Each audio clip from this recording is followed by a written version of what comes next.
तो hello student, welcome back to my channel Samrat academy. Student, video इतना ज़्यादा महत्वपूर्ण है आप लोगों के लिए क्योंकि इस वीडियो में हम बात करने वाले हैं महत्वपूर्ण पद्यांश के बारे में, ठीक है, जो कि आपके 2022 बोर्ड एग्जाम में पूछा जाएगा। अच्छा, एक बात मैं आप लोगों को बताऊं, आप थोड़ा सा भी आप टेंशन ना लीजिए। मैं आप लोगों के लिए, देखिए, अभी तो मैं तैयारी करा रहा हूँ। अभी तो हिंदी आप लोगों को 24 मार्च को है ना, सुनिए मेरी बात, 24 मार्च को आप लोगों की हिंदी है। और इस तरह मेरा टॉपिक वाइज आप लोगों को सब कुछ चीज़ें अच्छे तरीके से बता दिया है। कल, मेरे प्यारे विद्यार्थियों, कल की बात कर रहा हूँ, कल आप लोगों का सुबह 1 या डेढ़ घंटे की पूरा मैराथन क्लास आ रही है हिंदी की, पूरा एकदम आप लोगों का फिक्स 70 में 70 में पूरा क्लियर कर दूंगा। यहाँ तक कि जीवन परिचय सहित पर्यावरण प्रदूषण जितने भी मतलब कि पूछे जाते हैं, निबंध सहित पूरा आपका, और खंड काव्य सहित पूरा, ग्रामर पूरा सहित, मतलब पूरा इंक्लूड एकदम अच्छे तरीके से रहेगा आप लोगों का मैराथन क्लास पूरा खत्म आप लोगों का। इसके बाद मैं आप लोगों के लिए क्या करने वाला हूँ कि जो आप लोगों का मॉडल पेपर है, मॉडल पेपर पूरा शुरू से लेकर लास्ट तक एकदम 2 घंटे की क्लास में पूरा डिटेल में मैं हल करने वाला हूं। वो भी वीडियो आपको मात्र 3 या 4 दिन में जस्ट आप लोग को उपलब्ध होगी। मतलब आपको मैं बता दूं कि पेपर की दर आप लोगों का सब कुछ हिंदी में इतना तैयार करवा के भेज दूंगा कि एक भी प्रश्न बचेगा नहीं। लेकिन आज की वीडियो बहुत ज़्यादा इंपॉर्टेंट है क्योंकि बस मात्र 2 ही महत्वपूर्ण पद्यांश बताऊंगा। 2 बताऊंगा और देखिए दोनों में से आ सकता है, 2 बताऊंगा, दोनों ही आ सकता है। तो इतना ज़्यादा महत्वपूर्ण है, मैं आपको बता रहा हूँ कि बहुत ही ज़्यादा एनालिसिस करने पे हमको मालूम चला है कि ये जो आपके पद्यांश वेरी वेरी मोस्ट इंपॉर्टेंट है, जरूर से तैयार कर लीजिएगा। चलिए, क्या है, मात्र 2 ही बताऊंगा आप लोगों का, 2 में आप लोगों का 100% आपका फिक्स है कि फंसेगा, ठीक है। देखिए क्या है कि चरण कमल बंदो हरिराई, जाकी कृपया पंगु गिरी लगे, अंधे को सब कुछ दर्शाई, बहिरो सुने गूंग पुनी बोले, रंग चले सिर छत्र धराई, सूरदास स्वामी करुणा में बार बार बंदोती ही पाई। Very very most important. मैं आपको बता दूं, यहाँ पे सन बता देता हूँ कि देखिए कितना में आया है, 2012 में, 14 में, 15 में, इसके बाद 17 में, इसके बाद 19 में, इसके बाद 20 में। अब देखिए इतना लगातार ये पूछा गया, ठीक है। इसको जरूर से आपको पद्यांश को तैयार कर लेना किसी कीमत पे। देखिए सबसे पहले इसका हमें लिखना पड़ेगा संदर्भ। ये आपका क्या है, पद्यांश से पद्यांश दिया रहेगा आपके एकदम पेपर में पूरा लिखा रहेगा अच्छे तरीके से, इसका लिखना पड़ेगा संदर्भ। तो देखिए संदर्भ कैसे लिखें, संदर्भ लिखने का तरीका भी होना चाहिए आप लोगों को। कैसे लिखेंगे संदर्भ कि पूरा बढ़िया से नंबर मिल जाए, ठीक है। देखिए कुछ एग्जामिनर तो होते हैं, जानते हैं क्या, संदर्भ देख के अगर संदर्भ आपने अच्छा लिखा है तो यह प्रसंग और व्याख्या चेक नहीं करेंगे, उसी पर नंबर मिल जाता है, ठीक है। अभी आप लोगों को मालूम नहीं होगा, मैं बता रहा हूँ, अगर संदर्भ आपने अच्छे तरीके से लिख दिया है ना तो प्रसंग और व्याख्या भी चेक नहीं करता व्यक्ति, तुरंत आपको नंबर दे देता है। तो भाई प्रसंग का और संदर्भ का बहुत ही ज़्यादा अहम रोल है। तो कैसे लिखेंगे इसको, देखिए मैं बता रहा हूँ, सेम उसी प्रकार लिखिएगा। लिखिए यह पद, लिखेंगे यह पद। अब देखिए सूरदास है ना, तो इसको अब यही तो आपको करना है अच्छे तरीके से। जैसे सूरदास जी लिखे हैं तो सूरदास जी लिखे तो इनको ब्लैक पेन से आपको लिखना है, ब्लैक पेन से लिख के हाईलाइटेड कर देना है आपको। देखिए सूरदास, देखिए दिखने में बहुत आकर्षक लगेगा, सूरदास हो गया। इसके बाद सूरदास द्वारा रचित, सूरदास द्वारा रचित सूरसागर नामक पाठ से लिया गया ना, तो लिखेंगे यहाँ पे सूरसागर को भी हम लोग क्या करेंगे, ब्लैक पेन से लिखेंगे, सूरसागर, डबल सिंगल इंटर का क्लोज कर देंगे। सूरसागर नामक ग्रंथ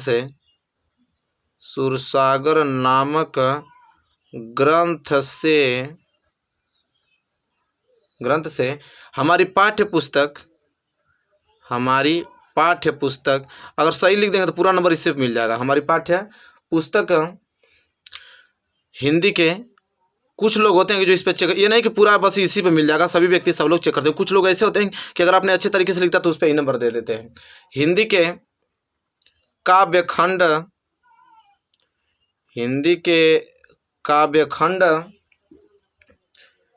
में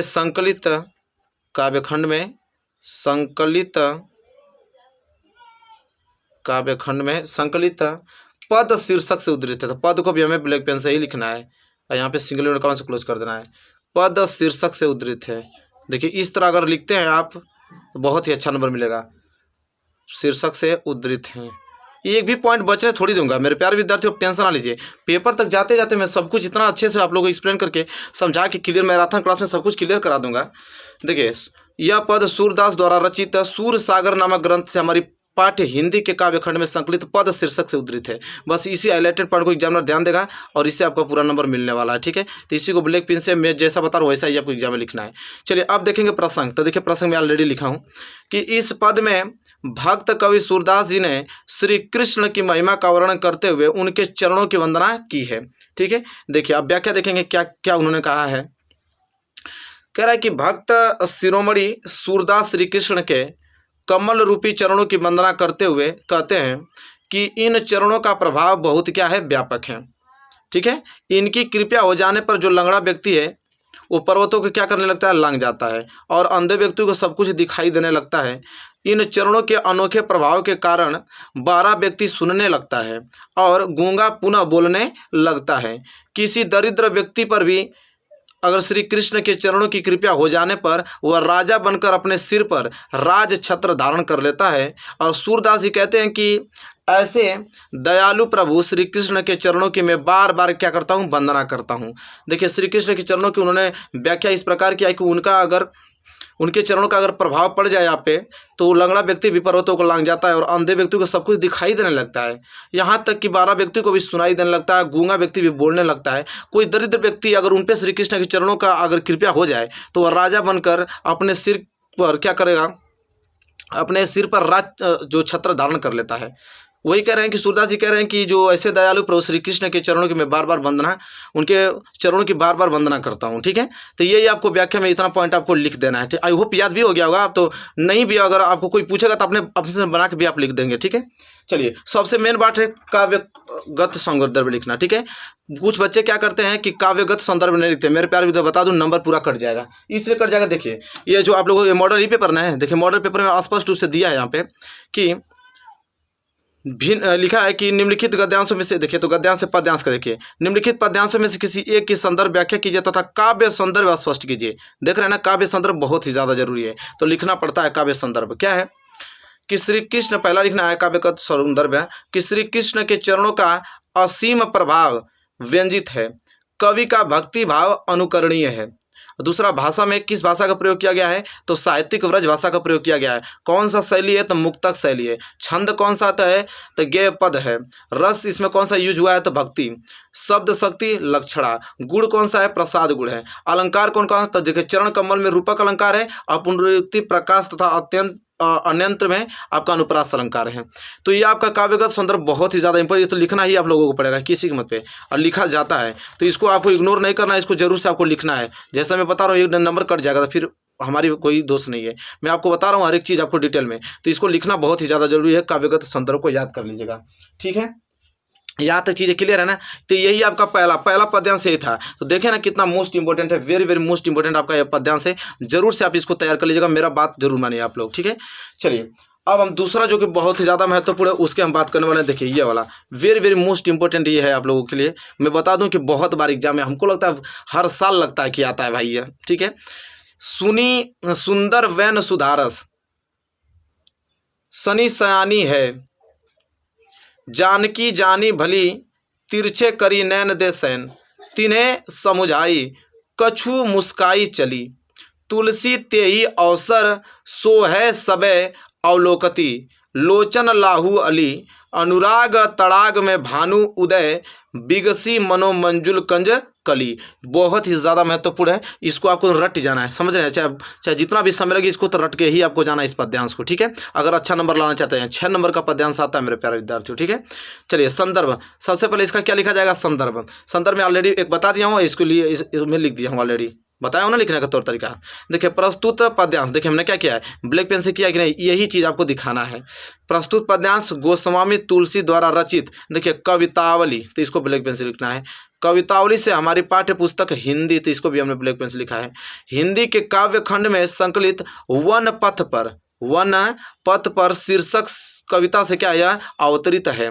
तो देखिए अब एग्जामिनर यही देखेगा आप लोगों को कि आपने गोस्वामी तुलसीदास कवितावली से लिया गया है, हिंदी काव्यखंड है, वनपथ शीर्षक से लिया गया, बस इतना देख के आपको पूरा का पूरा नंबर तुरंत क्या करेगा, एग्जामिनर दे देगा। अगर इतना अच्छे से आप लिखें, इतना पॉइंटों का अगर ध्यान देते हैं तो देखिए याद करने से मतलब नहीं होता, याद भी करना होता है, प्लस लिखने का तौर तरीका भी मालूम होना चाहिए। व्यक्ति बहुत ही अच्छा मार्क्स ला पाएगा अगर ये दोनों उसके पास दिमाग काम करे ना, कि पढ़ने में भी तेज है बंदा और लिखने का तौर तरीका स्टाइल भी उसके पास अच्छी है, तो नंबर तो उसको कोई रोक नहीं सकता, वो जबरदस्ती नंबर एग्जामिनर से ले लेगा। ठीक है, चलिए संदर्भ क्लियर हो गया। प्रसंग देखिए, प्रसंग में लिखेंगे कि इन पंक्तियों में ग्राम वधुओं के प्रश्न का उत्तर देती हुई सीता जी अपने हाव भाव से ही राम के विषय में सब कुछ बता देती हैं। ठीक है, इस व्याख्या में मतलब प्रसंग का मतलब ये चीज़ होता है कि छोटा सा एक शॉर्ट फिल्म कि इस जो आपका पद्यांश, इस पद्यांश में किस चीज़ के बारे में बात हुई है उसी को हम प्रसंग बोलते हैं। तो देखिए इनके बारे में बात हुई है। अब धीरे धीरे व्याख्या तो हम लोग पढ़ेंगे तो मालूम चल जाएगा। ठीक है, तो देखिए व्याख्या में हम लोग जानेंगे कि ग्राम वधु मतलब ग्राम की जो लड़कियां हैं,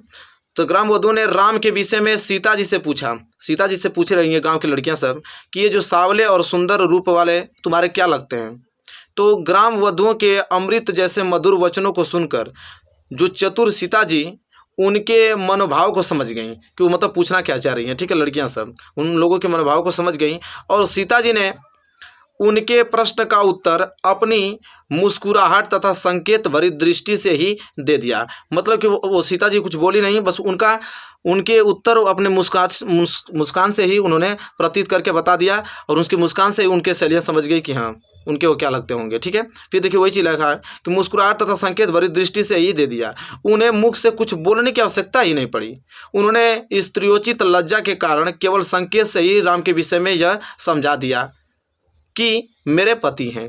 ठीक है, वो लज्जा के कारण बोल नहीं पाई, लेकिन उसके मुस्कान की वजह से ही मतलब मुस्कान की वजह से वो उन्होंने एक्सप्लेन कर दिया कि वो मतलब राम को क्या लगते हैं। ठीक है, फिर तुलसीदास जी कहते हैं कि सीता जी के संकेत को समझकर सभी जो सखियां राम के सौंदर्य को एकाटक देखती हुई अपने नेत्रों का लाभ प्राप्त करने लगी। यहाँ तक हो गया। इसके नीचे और कुछ है, थोड़ा पॉइंट देखिए।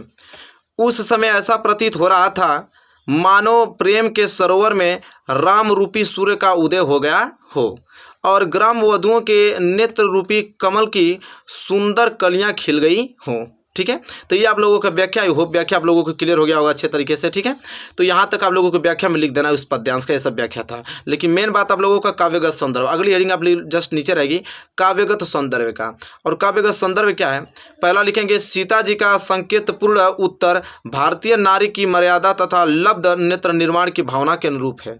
ठीक है, और दूसरा पॉइंट आपको लिखना है कि जो प्रस्तुत पद में नाटकीयता और काव्य का सुंदर योग है। और कौन सा भाषा, तीसरा भाषा कौन सा यूज किया गया है, तो सुललित व्रज भाषा का यूज किया गया है। शैली कौन सा प्रयोग, तो चित्रात्मक व मुक्तक शैली का प्रयोग किया गया है। छंद कौन सा है, तो सवैया छंद। रस श्रृंगार रंग का प्रयोग किया गया। अलंकार तो रूपक, उत्प्रेक्षा और अनुप्रास अलंकार, तीनों अलंकार इस पद्यांश में यूज हुए हैं। ठीक है, और गुण कौन सा है, तो माधुर्य गुण का प्रयोग किया गया। किसका, माधुर्य गुण का प्रयोग किया गया है। और शब्द शक्ति इसके क्या है, व्यंजना। शब्द शक्ति क्या है, व्यंजना। इस प्रकार यह पद्यांश भी आप लोगों का क्लियर हो गया। मात्र 2 ही पद्यांश आपको बताया हूं ना, दोनों ही आ सकता है, बहुत ज़्यादा इंपॉर्टेंट है। ठीक है, इसको आपको तैयार करके ही एग्जाम में पहुंचना है मेरे प्यारे विद्यार्थियों। जो मैं कह रहा हूँ वो उसी प्रकार करते रहे। बाकी मैराथन क्लास के मैं आप लोगों को 70 में 70 मार्क्स पेपर की पहले मैं 3-4 बार इतना अच्छे से रिवाइज करवा के ही आप लोगों को भेजूंगा बोर्ड एग्जाम में, आप टेंशन ना लीजिए बिल्कुल भी। तो मेरे प्यारे विद्यार्थी वीडियो आपको कैसे लगे बताइए। वीडियो अच्छी लगे तो प्लीज़ लाइक कीजिएगा और चैनल पर नए हैं तो चैनल को सब्सक्राइब करके बेल आइकन को तुरंत प्रेस कर लीजिए। मिलेंगे एक प्यारे से नेक्स्ट वीडियो में, तब तक के लिए धन्यवाद। और हाँ, प्लेलिस्ट पे चले जाइए। प्लेलिस्ट पे जाने के बाद वहाँ पे सारी वीडियोस उपलब्ध है हर एक सब्जेक्ट की। पहला तो फर्स्ट हिंदी का ही पेपर है, पहले आपको इसको तैयार अच्छे से करना है, साथ ही साथ सब सब्जेक्ट का तैयार करना। ठीक है, क्योंकि 90% लाने के लिए हमें सब विषयों पर कमांड होना चाहिए। तो चलिए अपनी तैयारी कंटिन्यू बनाए रखिए।